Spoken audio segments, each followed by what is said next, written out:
To God be the glory and God bless everyone. What's up? If you'd like to know more about my book, The 5 Keys of Power, guys, once again, available siya sa ebook ng amazons.com or yung Kindle Unlimited or paperback.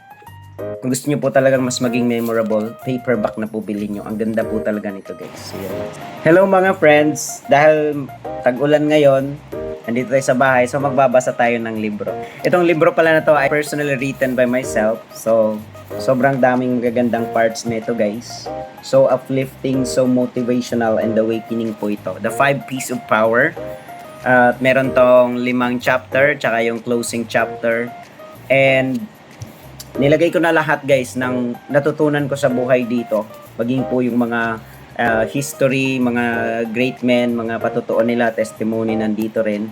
At saka lahat ng mga rema words ni Lord sa akin, sa faith ko sa buhay, nandito na rin, guys.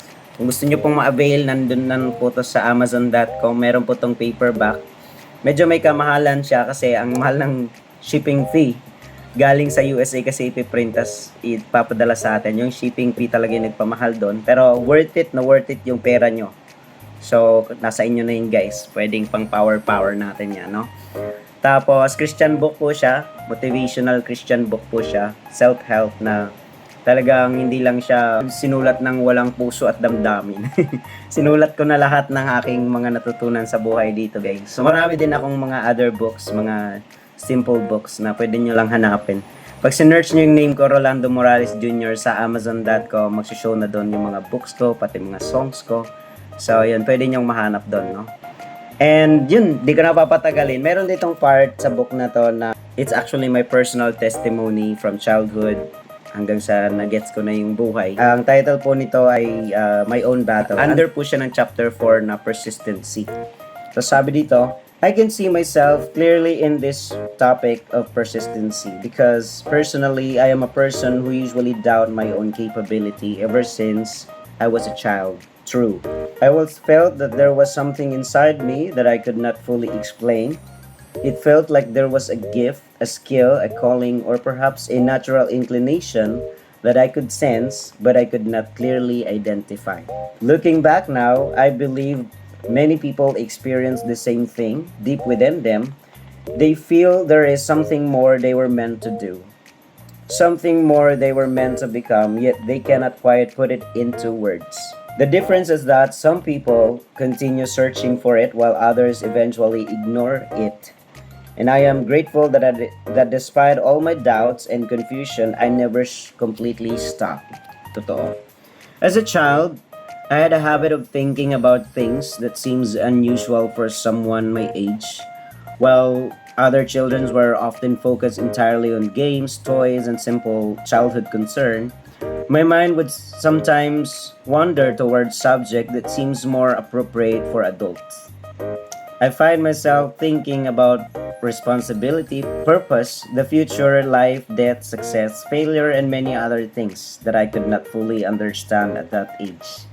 I did not know why my mind worked that way. I did not know where those thoughts were coming from. I simply knew they were there. Totoo yan, guys. Whenever older relatives visited our house and spent time talking with me, they would occasionally ask why I thought that way as a child. Some of them would laugh and tell me that I talked like an adult man trapped inside a child's body. Others would ask why I always worrying things that most children never even considered. To be honest, whenever they asked me those questions, I could never give a proper answer. I would simply smile, laugh, and move on because I did not know the answer myself. Looking back now, it feels as though my mind was taking journeys into places that my age has not fully yet reached. My body was still young, but my thoughts were already exploring roads far ahead of me. For many years, I did not understand what to do with those thoughts. They simply existed inside my mind. They would come and go. Sometimes they would keep me awake. Sometimes they would inspire me. Sometimes they would confuse me. Yet over time, I began to realize that perhaps those thoughts were not meant to remain trapped inside my head forever. Perhaps they were meant to be expressed. Perhaps they were meant to be shared. That realization led me toward writing. At first, I began writing simple essays. Whenever a thought captured my attention, I would write it down. Whenever I learned something meaningful, I would try to put it into words. I discovered that writing helped me understand my own thoughts better. It was though ideas that seemed scattered inside my mind suddenly became clearer once they appeared on paper. Writing gave structure to things I had previously struggled to explain. Eventually, essays were no longer enough, so I started writing poems. Poetry allowed me to express emotions and ideas in ways that ordinary writing could not. Through poetry, I discovered that words possess a certain power. A few carefully chosen lines could communicate feeling that entire conversations sometimes fail to express. The more I wrote, the more I enjoyed the process. The poems were no longer enough, so I started writing songs. Most of the songs I wrote were Christian songs because faith has always been an important part of my life. Kung gusto nyo makita yung mga songs guys, nasa Spotify din siya. Landers Jr. po yung name ko tan. Music became another outlet through which I could express the thoughts, questions, beliefs, and conviction that were growing inside me. There is something remarkable about music. A message that might take several pages to explain can sometimes be communicated through a single song. The combination of melody and meaning creates a unique connection with people. I enjoy that process deeply.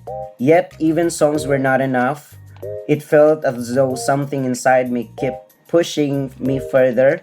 Every time I completed one thing, another challenge appeared.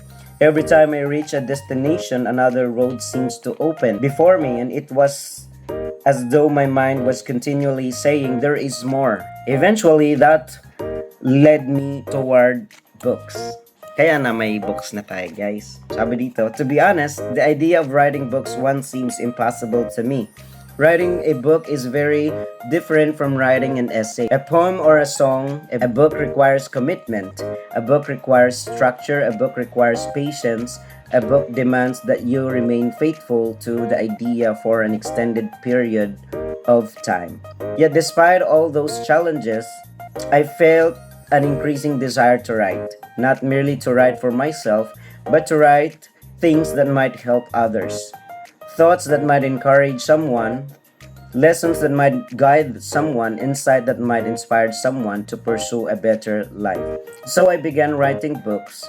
Today I have written multiple self-help books, and what amazes me is not simply the fact that I wrote them. What amazes me is that I pursued them despite the internal battles that accompanied every steps of the journey.